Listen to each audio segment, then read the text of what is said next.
I had come across stories like this before, but I never imagined it would unfold in my own life, especially not involving me. So you can understand my surprise when, during dinner, my wife of nearly 2 decades said, "Honey, we need to talk." My heart started pounding, and I prepared myself for whatever was about to happen. Was she about to confess infidelity? Was she thinking about divorce? I couldn't help but question where things had gone wrong. I glanced at her from across the table, my hands trembling. "Go on," I managed to say, trying to stay calm. "What about?" "Well, first I want to say that I love you," she began, nervously sipping her wine. I noticed she hadn't eaten much and studied her every move, desperate for a clue about what was on her mind. The tension became unbearable, and I blurted out, "Maggie, have you cheated on me?" Her eyes widened in surprise. "No, never," she assured me. "I would never betray you still." The way she emphasized cheat left me feeling uneasy, although I felt slightly relieved. If it wasn't infidelity, then what could it be? "Are you planning to leave me?" I asked, dreading her answer. "Oh, George," she sighed. "Where are you getting these ideas from? I'm not leaving you. I love you." "Great," I replied. "I love you too. I want us to grow old together and share our lives." Maggie smiled warmly. "Me too, George, so what's the issue?" "Are you feeling unwell?" I asked, concerned. "I'm fine," she reassured me. "I didn't mean to worry you, but I've been feeling like something's off between us lately. With Meredith off to college, everything just feels different. It could be empty nest syndrome, or maybe a midlife crisis, but we seem to be stuck." While her words brought some relief, I was still concerned. Stuck? "What do you mean?" I asked. "Well, we're always so busy with work that we barely have time for each other. You're often away, and I'm at the office late. When we're home, we're exhausted. When was the last time we were close? When was the last time we made love?" she asked. I echoed her question, realizing I couldn't remember. It had been months since Maggie showed any interest, and I had been left to my own devices. "It's been a while, but every time I try, you turn me down. There's always an excuse," I said. "True," Maggie admitted. "I know I'm usually tired when you're in the mood, but it never stopped us when we were younger. We used to be intimate 3 or 4 times a week. Now it's more like every few months." But I agreed, growing frustrated. It seemed like she was blaming me, even though she was the one who kept saying no. "If it were up to me, we'd be intimate more often. I want us to break out of this routine," she explained. "I want to improve things between us so we can stay together for life. We're both feeling bored, George. We need to shake things up." "I'm not bored," I countered. "My life is plenty exciting. What do you have planned for tonight?" she asked, smirking. "I'm watching The Curse of Oak Island. They say tonight they'll make a big discovery," I replied, considering her words. "Don't they say that every week? And all they ever find is mud and bits of wood." She teased. "Well, yeah," I admitted. "More or less, see," she grinned. "Boring." "It's not boring, it's comfortable," I protested. "That's what happens after years of marriage, you get comfortable." "I don't want comfort," Maggie explained. "When we first got married, you used to be all over me every night. You haven't done that in years." "Is that what you want?" I asked, putting my fork down. "Do you want me to ravish you? I'll do it right now, if that's what you're after." "That's not what I meant, George. Honestly, I have just as little interest in being intimate as you do. But it worries me. We're still in our 40s. We have years ahead. If we've lost this much spark already, what will we have left later? How will we stay together?" "We'll stick together because we're married. That's what people do. We're used to each other and we're comfortable. Who says I'm not interested in being close to you?" I argued. "George, we're like roommates now, but comfortable ones," she said softly. "I think we're more than that. We still make love sometimes, and we love each other," I pointed out. "So we're roommates with occasional benefits," she asked. "Yes, I love you, George, and I know you love me. But can you honestly say you're still head over heels for me like you were when we first got married?" "It's different now," I tried to explain. "Like a fine wine, our love has matured over time. We're older, and our desire isn't as strong, but it could be," she said, taking my hand. "Don't you want to feel the excitement and chemistry again, like we used to?" "I'm not sure, Maggie. I like how things are now. I mean, yes, I'd love more intimacy, but I enjoy coming home and relaxing with you in peace. We've worked hard to get here. It's like that old hammock in the backyard. For almost 20 years. I've told myself that one day I'll just lie there and read a book. Now that I'm ready to do that, you're telling me to get rid of it." Maggie listened carefully before shaking her head. I don't understand that metaphor, George. I'm not asking you to give anything up. I'm saying we need to reignite our romance. Bring some spark back into our lives before it's too late. My desire isn't gone, it's just been quiet. I want to feel the excitement we used to have when we couldn't get enough of each other, so you're saying our sex life isn't satisfying anymore? I asked, confused. No, not at all, she reassured me. You're a wonderful lover. You've always known how to make me happy, and I've never faked it with you. The issue isn't that our lovemaking is bad, it's that we never seem to want it. What are you trying to say? I asked, feeling lost. I'm saying I need more. It feels like we've stopped being lovers and become just partners. I want to feel your love for me again. I want to rekindle my love for you, to bring back the passion, desire, and closeness. But you said you didn't want intimacy, so do you? Or don't you? I want intimacy, she clarified. It sounds like you're trying to feel young again. Are you sure this isn't just a result of your hormones acting up? Are you experiencing hot flashes? Don't go there, George, she snapped, clearly upset. Don't reduce my feelings to just hormones or being a woman. Just because I'm emotional doesn't mean it's PMS, and wanting to revive our love doesn't mean I'm going through menopause. You're right, I quickly apologized.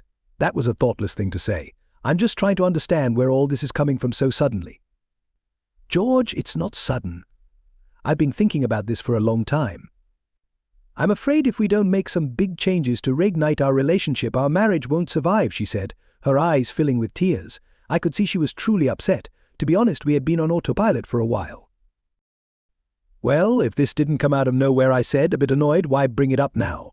Why didn't you talk to me about this sooner? It's taken me time to get to this point, she explained. But I'm telling you now because I couldn't let it keep eating away at me. Maybe she had a valid point. I loved Maggie and I'd do almost anything to make her happy and strengthen our relationship. Okay, I'm listening, I said softly. I can see you've put a lot of thought into this, and it's clearly important to you. What do you think we should do? Should we consider seeing a marriage counselor? I've heard about intimacy coaches too. Should I look into that? She smiled through her tears and nodded. Those are great suggestions. I think we should definitely explore those options. I've also had a few other ideas like what I asked.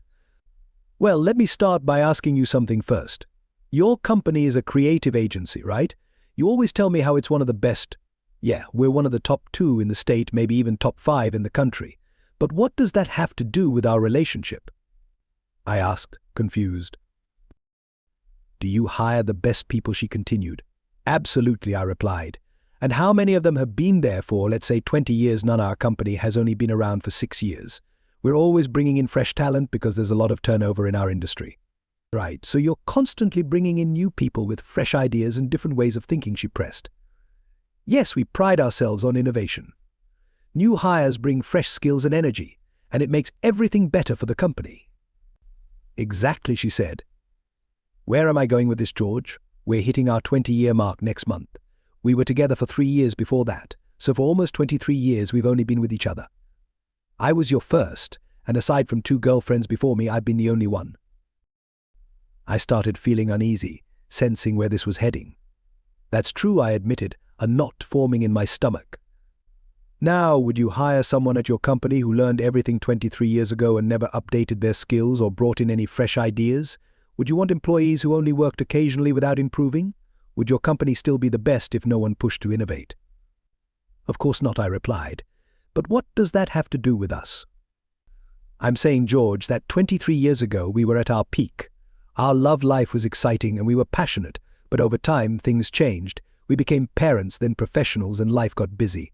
We honed our skills in other areas, but we neglected our connection with each other. We kept doing things the same way as before, and it got boring. The excitement faded, and we grew tired of the routine. What are you getting at, Maggie? I asked, feeling even more uneasy. I'm saying I'm done with comfort, George. I'm tired of it. I want something fresh, something exciting. I want to learn new things and improve our love life. I want to use that to reignite the spark we've lost and shake up our dull routine. I want to feel loved again, to have a partner who's passionate, not just a roommate. Her words made my heart race. I wasn't sure if it was anxiety or adrenaline kicking in, but I felt shaky. Okay, I said nervously. I'll do whatever it takes to bring back the passion. We can plan regular date nights, do things you enjoy. I'll cut back on TV and we can find a hobby to share. We can travel more, take a trip every month, even if it's just to a local hotel for a night. Maggie gently took my hand, kissed it, and shook her head. George, I know you'd move mountains for me if you could. I know you think those ideas would help, but in the end it's still just us doing them. We'll still be stuck in the same routine, and eventually we'll get bored with those ideas too. They're a good start. But they're too safe. We won't be really learning or exploring anything new. So what's your plan then? I asked, confused and feeling a bit lost. What exactly are you suggesting? Are you saying we should try something like going to a swingers resort? Oh God, no, she replied, looking horrified. I couldn't handle a place like that. I don't want to be around creepy people trying to pressure us into casual hookups. That's not what I'm talking about at all. Then what I asked, feeling frustrated and still not understanding where she was going with this. I think we need something drastic to shake things up, to give our relationship a reboot, something fresh and exciting to rekindle our romance and reignite the spark in our love life. At this point, I was open to almost anything she had in mind. That sounds interesting. I'm willing to consider it. How do you suggest we do that? I asked. I think I should start seeing other people. Anything but that, I blurted, pulling my hands away from hers and giving her a bewildered look. Say that again. I don't think I heard you right. I said, I'm thinking about dating other people. Yeah, I got that, loud and clear, I said, leaning back in my chair, then leaning forward again to stare at her as if she had lost her mind. Are you serious? She seemed surprised by my reaction. Yes, I am. I've given this a lot of thought. I believe it's what we need. Maggie, you've had some wild ideas before, but this one is really out there. I don't see it that way, George. If you let me explain, you'll understand. Go ahead, explain how dating other guys is going to help our relationship and spice up our love life, I said, growing frustrated. George, I'm not talking about cheating on you. That's not what I mean at all. So, you want to go on dates with other men instead of me? Yes, exactly. Real dates. Like romantic ones. Yes, that's the idea. Just like a regular date, as if we weren't married. I hadn't thought of it exactly that way, but yes, a genuine date. So, would he get intimate with you on the first date, or would you make him wait, like you did with me? I asked, my voice filled with sarcasm. George, I never said anything about intimacy. True, but you mentioned a real date, and on real dates, intimacy often happens. So are you saying intimacy is off limits? Well, no, I'm not saying that. So you're open to it? I asked, my frustration growing. I didn't say that either. I'm just saying I'd see how things develop. So not only do you want to date other men, but you're open to getting intimate and forming relationships with them. You're twisting my words, George. Focus. You're only hearing what you want to hear. Yes or no, Maggie? Would you sleep with these guys? She paused. It's not that simple. Yes or no, I pressed. I guess yes, she finally admitted. Then that's being unfaithful. No, it's not, she replied calmly. How do you not see that as cheating? You're talking about dating, being intimate with another man that's being unfaithful. I was furious, feeling my temper rising. If I wasn't careful, this could get ugly fast. Maggie stayed calm, as she always did when I got angry, which only irritated me more. It was as if she was trying to prove she was more rational. It wouldn't be cheating, she explained, because you'd know about it and give your consent. You'd be fully aware of who I was with and what I was doing. I'd share everything with you when I got home.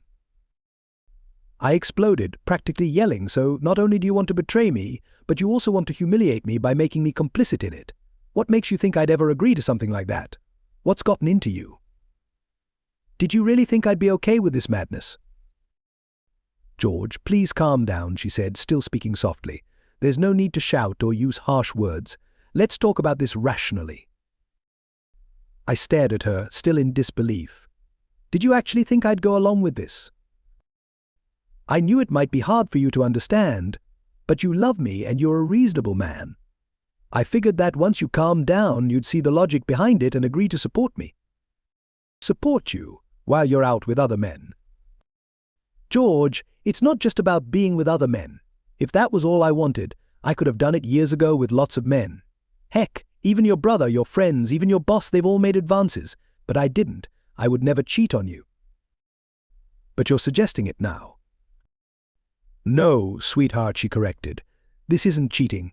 It's not just for me, it's for both of us. It will bring excitement, new experiences. Our love life will come alive again, and you'll be part of it. We'll do this together. Wait, you want me to join you on these dates? Well, no, not literally. You'd stay home, and I'd go on the date.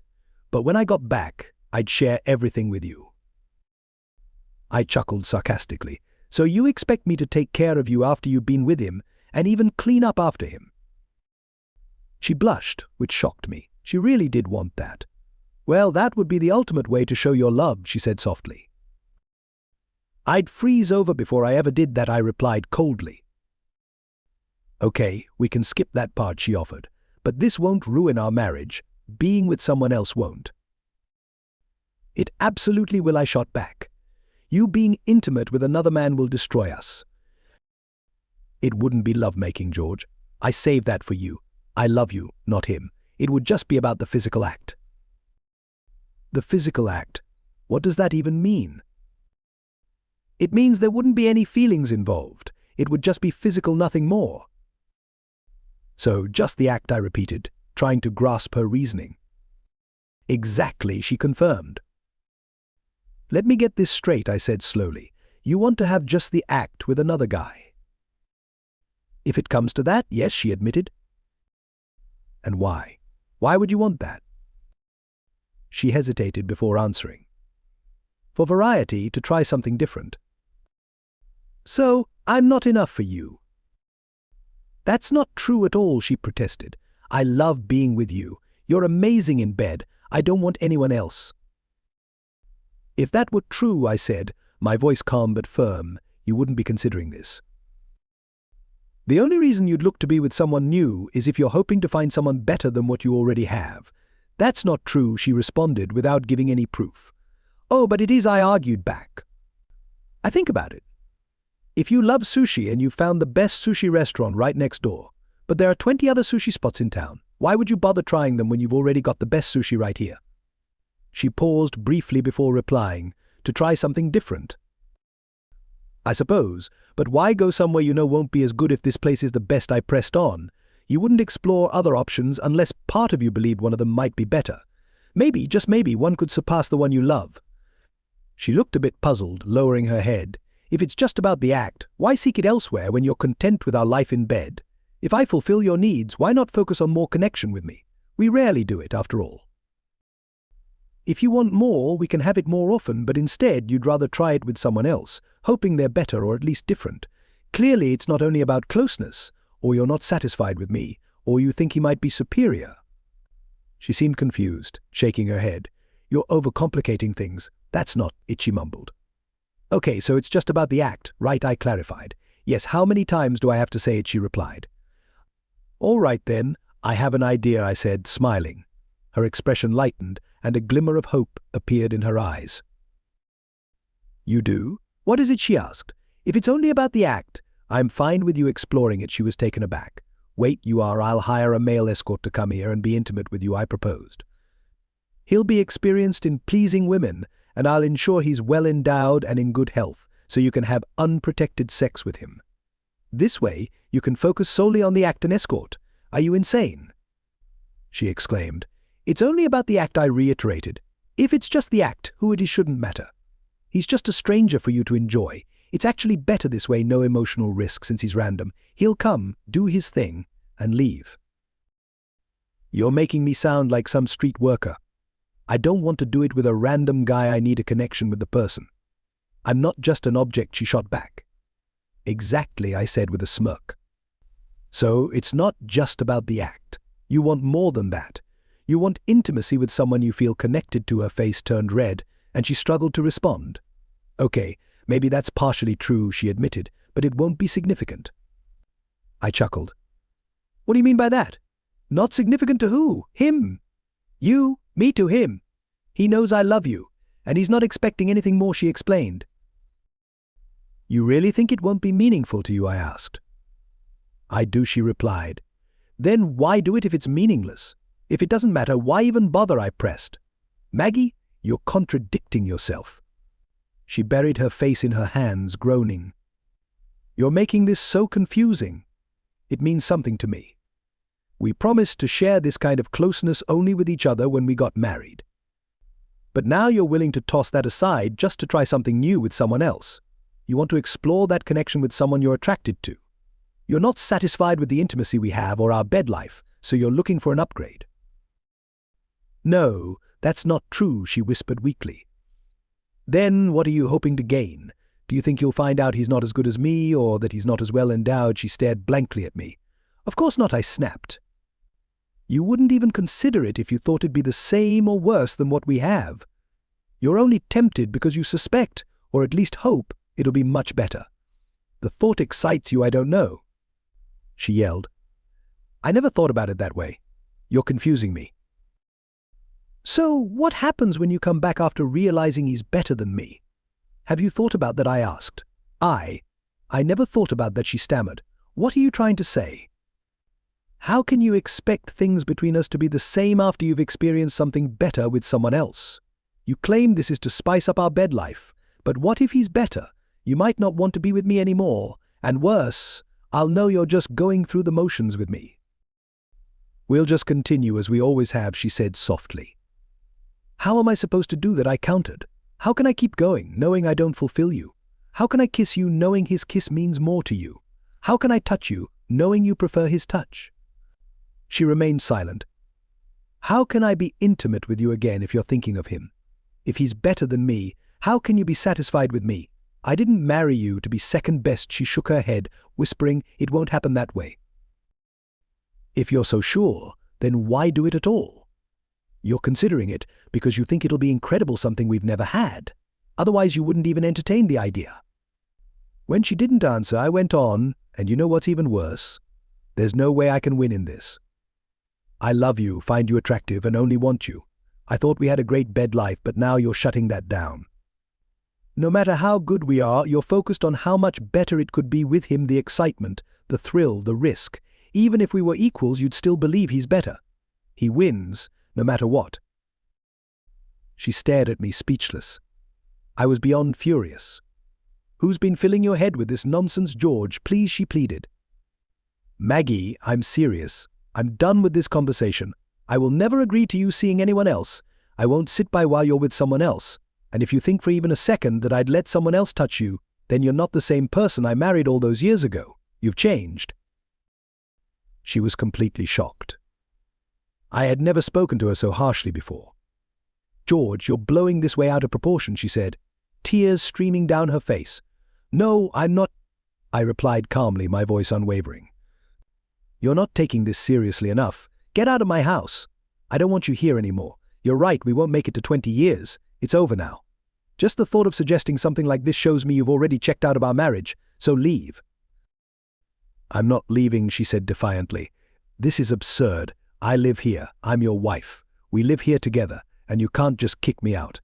Let's talk about this like adults. Fine. Stay then, I said, grabbing my keys and wallet from the counter as I headed to the garage. Where are you going? She asked, panic evident in her voice, tears still flowing as she looked at me in disbelief. Anywhere but here.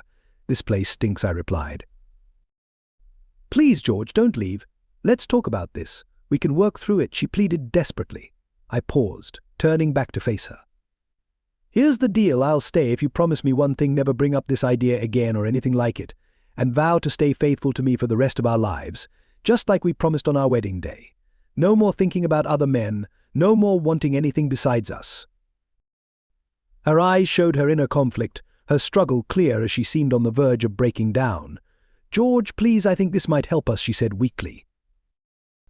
That sounds like a no to me, I responded, opening the garage door. Her cries echoed behind me. Wait, please. I swear it. I promise I won't bring it up again, just don't leave.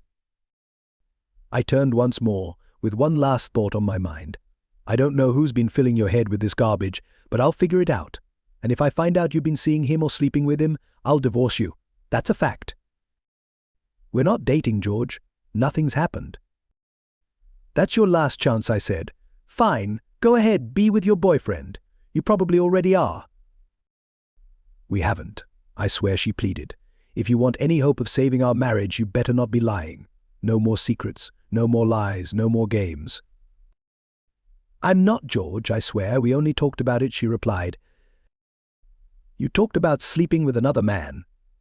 This confirms everything I've been saying. Your request wasn't about meaningless sex.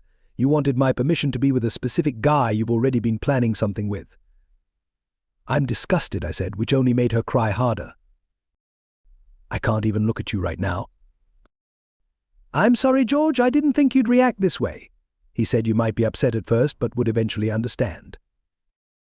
Upset, I shouted. Who the heck is he? She hesitated. I glanced at the open garage door. By not telling me everything, you're choosing him over me. Stephen, she finally admitted. Stephen Archer, the consultant I've been working with recently. The guy from the dinner at Holy Hands. Yes, him. We've been talking. I needed to sit down. I shut the door and went back to the kitchen table, facing her. Tell me everything, I demanded. Everything, she asked, looking hesitant. Yes, I want to know all about your conversations, what you did, and everything about this man. She nodded. Can I sit? It's still your house, I replied. She nodded again, took a seat, and began to explain how things had spiraled out of control. For the next few hours, my wife revealed everything about Stephen Archer and how he had manipulated her. This had been going on for months. He'd started slowly, subtly influencing her with his nonsense. He was careful not to push too hard, knowing she'd catch on if he did. According to her, they had only talked so far, no physical contact, not even a kiss. That was part of his strategy. By not making any obvious moves, he convinced her that his intentions were innocent. He was waiting for me to agree before taking it further. By the time she finished, I realized two things. One, our marriage was likely in trouble, even if she cut ties with Stephen. And two, Stephen needed to face consequences. I needed a plan for both, but I felt stuck on what to do. I needed time to think. Are you still mad at me? Maggie asked. I don't know how to describe what I'm feeling, Maggie, I admitted. A big part of me is hurt and angry that you even considered what Stephen suggested. If you wanted to spice things up, there were plenty of other ways. Like maybe not rejecting me every time I wanted to be intimate. Maggie lowered her head, looking regretful. After a moment, she met my gaze again. What about the other part of you? I sighed. Another part of me feels sorry for you that you got manipulated by Stephen. That part of me wants to forgive you and move on. That sounds nice, Maggie said with a small smile. Can we just forget this happened and go back to how things were? No, we can't, I said honestly. There's still a part of me that wants to walk away and never look back. I might forgive you one day, but it's going to take time and effort. Maggie nodded, understanding. Is there any part of you that thinks this could be exciting or fun? Maggie, I yelled. Are you seriously asking me that after everything I've said? I'm sorry, she muttered, looking ashamed. I'm really sorry. So what now? She asked after a pause. To be honest, I don't know, I said. I need time to figure out what I want to do. The fact that you're still considering this says a lot. I'm really sorry.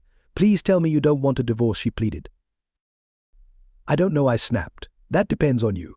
If I catch you lying again, it's over. If you don't cut Stephen off completely, it's over. He's probably going to ask me about it. What should I do? You need to decide what to tell him. Do you two talk outside of work? Call, text, anything? Not really, she explained. We mostly talk at work. Stephen made it clear we shouldn't contact each other outside the office, but he'll probably bring it up tomorrow. I don't know what to say. Should I tell him to forget about it? Absolutely, I said, thinking about how to deal with the guy who wanted my wife. Is he married? Maggie nodded. Yeah, she murmured. They just had their second child a few months ago. Good grief, Maggie, I exclaimed. He just had a baby, and you were considering messing around with him? What about his wife and their family? Did you even think about them? He said his wife was fine with it. They have an open marriage. And you believed him? I asked, watching her blush as she realized how naive she had been. Yeah, I guess I wanted to believe him. I see how stupid that was now. Maggie, I said, looking her over carefully, if we're going to save our marriage, you've got to be on my side, no matter what. If you hesitate or defend him in any way, we're done. I'm serious. I'm on your side, George, Maggie promised. You and our daughter are all that matter to me. Stay here, I said, getting up to grab my laptop. I sat down next to her and opened it. Have you checked his Facebook? A few times, she admitted, but he's not really active on social media. Find his profile for me, I said, sliding the laptop over to her. She typed quickly before saying, here it is. There wasn't much publicly visible, but it was enough. Stephen's Facebook profile had no relationship status, no family photos, not even a mention of his wife. So I switched over to LinkedIn and searched for Steve Archer. Bingo! He revealed more there than on Facebook. I now knew his wife's first name. Is her name Janet? I asked. Maggie nodded. I quickly searched for Janet Archer, which brought up 2 results. Is she a realtor or an IT recruiter? I inquired. She runs a high-end real estate agency that sells million-dollar homes, Maggie replied. I clicked on the realtor link, and her profile appeared showing a stunning young blonde woman. Could this be her? I wondered, staring at the attractive wife of Maggie's would-be middle-aged lover. I don't think so, Maggie said. I've never seen her picture. But this lady doesn't fit the description he gave me. He said she was older, overweight, and not very attractive. I laughed. Of course he did. This Janet Archer looked youthful, fit, and beautiful. I pulled up her Facebook page. Check this out, I said, noting that her public profile showed she was married to a Steve and had 2 daughters, Selena and Catherine. Sound familiar? I asked. Yeah, Maggie admitted, looking at the photos. Those are Stephen's daughters' names. As I scrolled down, I found several family pictures, including some from a recent youth cheerleading event. There was Janet with her daughters, and next to them, smiling, was Steve. Maggie gasped. That's him. Honestly, Maggie, I said, pulling up more photos of Steve and his wife. Why would he be interested in you when he has such a gorgeous wife at home? Maggie's face fell. I don't know, she stammered, on the verge of tears again. But he told me things were different. You said they're in an open marriage, right? I asked. That's what he said, Maggie replied, though her voice now sounded unsure. I found some photos of Janet in a bikini and whistled. Maybe I overreacted, I said, staring at her pretty face. Maybe I've been looking at this the wrong way. What do you mean? Maggie asked. Do you have his number? I asked. Maggie looked anxious. Yeah, why? She replied. You're not going to call him, are you? Nope, I said, handing her the phone. You are. Maggie looked shocked. I can't do that. You promised you'd support me no matter what, she protested. I did, and I'm still with you, I assured her. So go ahead, give him a call. Okay, I will, she agreed, but hesitated. But before I do, why do you want me to? I grinned. Well, Stephen wants to sleep with you, right? Maggie nodded. So if I let him do that, don't you think it's only fair that I get to sleep with his wife? Maggie's jaw dropped. Wait, you're serious? You want to sleep with his wife? I pointed at Janet's bikini photo. Look at her. She's hot. That's not happening, Maggie declared firmly. I chuckled. You wanted to spice up our love life, right? Yeah, Maggie admitted, crossing her arms. I did. And you thought hooking up with Stephen would do that? I pressed. So wouldn't it be even more exciting if I hooked up with his wife too? They're in an open marriage, after all. Yes, but Maggie hesitated. It wasn't supposed to be about you being with someone else. Really, I teased. So she's just some random woman to you? She's married to Stephen and can be with other men, Maggie reasoned. But it's not the same. Why not? I asked. What's the difference? How is me being with Janet any different from you and Stephen? She's too good-looking, Maggie muttered. So it's fine if I sleep with someone less attractive, I countered.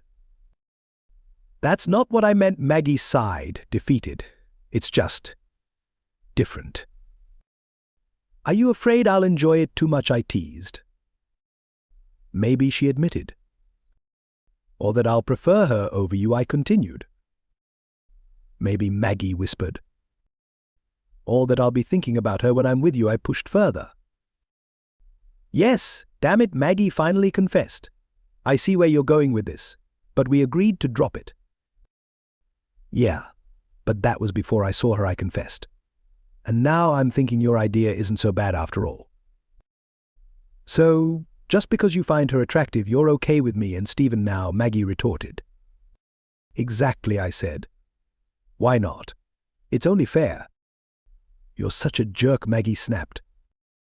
Wait, I'm a jerk because I want things to be equal? You're the one who wanted to sleep with someone else. I'm just going along with it. No, you're twisting everything. That's not what I had in mind, Maggie argued, her voice shaky. Maggie, let's calm down and talk this through like adults, I said, using her own words. I think this could actually work for us. I don't want any part of this anymore, Maggie said. You've talked me out of it. It was a mistake. Let's not rush, I said, scrolling through her phone. Why don't we call your friend and see what he has to say? Don't call him, Maggie shouted. Relax, I said, signaling her to quiet down. It's okay. I'm just dialing his number now. A man answered in a hushed tone. Maggie, I told you not to call me at home. Hi, is this Stephen Archer? I asked. There was a long pause, followed by a click. The line went dead. That's odd, I said to my wife. Let me try calling him again.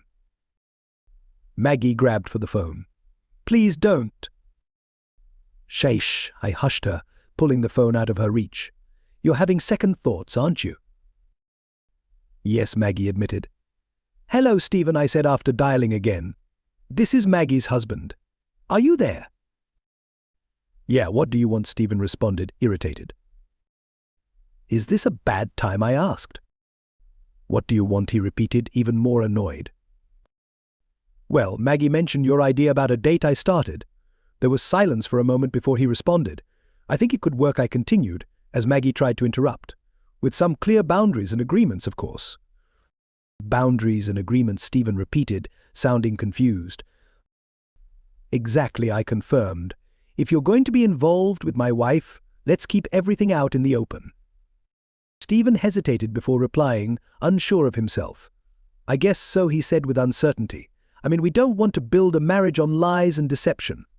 I love Maggie and want to keep her, so I agreed as long as we're all honest and clear about what's happening. Yeah, sounds reasonable, Stephen added, nodding in agreement. Maggie stared at me in shock, her mouth wide open. When I met her gaze, she shook her head.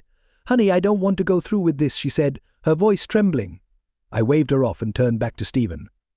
Why don't you go grab Janet and put her on speaker? Stephen, taken aback, asked, why his voice carried confusion.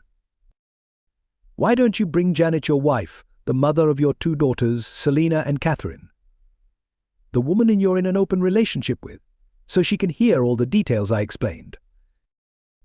Listen.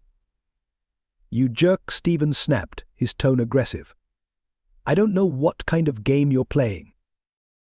Stephen, relax, I cut him off. I'm not playing games.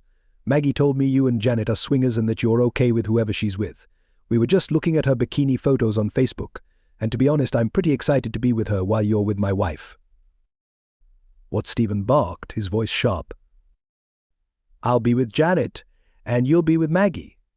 Isn't that what swingers do, swap partners? I asked. Keep my wife out of this, Stephen demanded angrily. Stephen, my friend, I said calmly. It's a little late for that. You've been pursuing my wife for months. Wasn't Janet pregnant with Selena during most of that time? Congratulations on the baby, by the way. I'm sure Janet's ready for some fun now. Shut up, Stephen yelled. I told you to leave Janet out of this. Oh, so she doesn't know you're after Maggie, I replied, raising an eyebrow. I thought you guys had an open marriage. I glanced at Maggie, who had her face buried in her hands, sobbing. In the background, I heard a woman's voice. Honey, what's going on? Who's on the phone? Janet asked. Nobody, it's fine. Just get the girls ready, Stephen responded hastily. Big day today, I continued. Catherine's cheerleading tournament is this afternoon. How do you know that? Stephen demanded, his voice filled with anger. It's amazing what you can find on Facebook, I chuckled.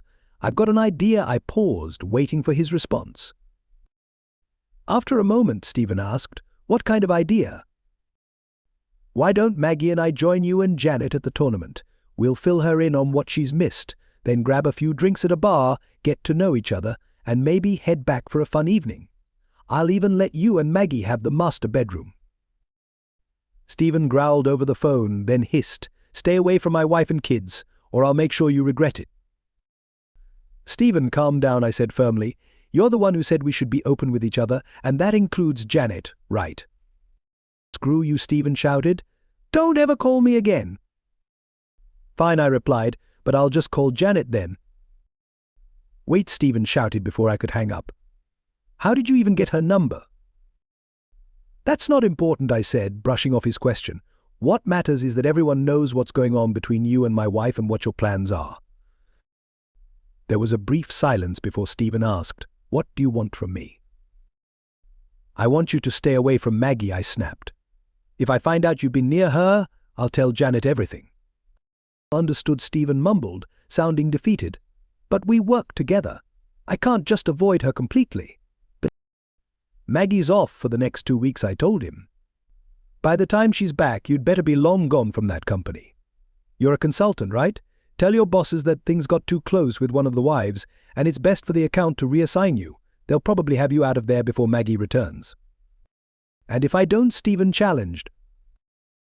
"Maggie," I said, turning to her, "call Janet and tell her everything." Maggie looked at me, surprised, knowing I was bluffing, but Stephen didn't. I signaled for her to go along. "All right," she said, wiping her tears. "Wait," Stephen shouted, panic in his voice. "Okay, I'll talk to them first thing in the morning." "Good," I replied. "You're not as clueless as Maggie thought. One more thing, Maggie's listening. Apologize to her." I could hear Stephen's frustration, but after a deep breath he muttered, "Sorry, Maggie." Before Maggie could respond, I stepped in. "Don't ever reach out to her again. Now, go enjoy Catherine's tournament with your family. Best of luck to her." I hung up the phone and tossed it on the counter, turning to face Maggie. Her eyes were full of regret. "I'm so sorry," she began, but I raised a hand to stop her. "Tomorrow, call your boss and explain you need a 2-week break due to a family emergency," I instructed. She nodded, avoiding my eyes. "Now," I said, my voice firm, "take off your pants, bend over the table, and let me show you how I feel." Maggie hesitated, meeting my gaze, sensing the anger behind my words. She bit her lip, but obeyed, bending over the kitchen table, brushing aside our untouched breakfast. I stood behind her and slapped her firmly on the butt, leaving a red mark as she winced. "You're mine, and no one else's," I growled, then made love to her with an intensity that hadn't been there before.